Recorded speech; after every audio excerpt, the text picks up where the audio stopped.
ক্ষমতায় আসার পর থেকেই ইরানের পরমাণু কর্মসূচি বিষয়ে আলোচনায় বসার তাগাদা দিয়ে যাচ্ছেন মার্কিন প্রেসিডেন্ট ডোনাল্ড ট্রাম্প। দিয়েছেন সামরিক হামলার হুঁশিয়ারিও। তবে তোপের মুখে আলোচনায় বসতে নারাজ মাসুদ পেজেশকিয়ান প্রশাসন। তাদের দাবি, হামলার হুঁশিয়ারির মধ্যে নিরপেক্ষ আলোচনা সম্ভব নয়। যুক্তরাষ্ট্র তাদের সর্বোচ্চ চাপ নীতি প্রত্যাহার করে নিলেই ফলপ্রসূ হবে আলোচনা। এর মধ্যে প্রথমবারের মতো আগামী শনিবার ওমানে আলোচনায় বসতে যাচ্ছে দুই দেশ।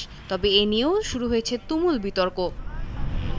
মার্কিন প্রেসিডেন্ট ডোনাল্ড ট্রাম্প একে দুই দেশের সরাসরি বৈঠক হিসেবে দাবি করলেও তা মানতে নারাজ ইরান।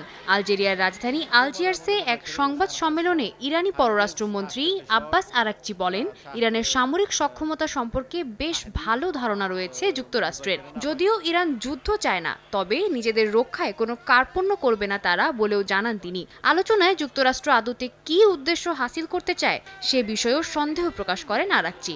বলেন, পারমাণবিক অস্ত্র বিষয়ে যে কোনো চুক্তিতে রাজি তারা, তবে পরমাণু চুক্তির আড়ালে অন্য কোনো স্বার্থ হাসিল করার চেষ্টা চালালে তা ব্যর্থ হবে।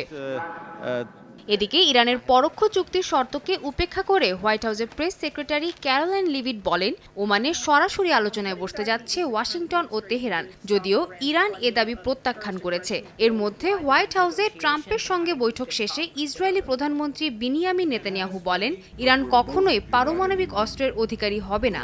একই দিন ট্রাম্প বলেন, পরমাণু চুক্তি না হলে ইরানের জন্য দিনটি ভয়াবহ হতে চলেছে। সাদিয়া তাসনিম, সময় সংবাদ।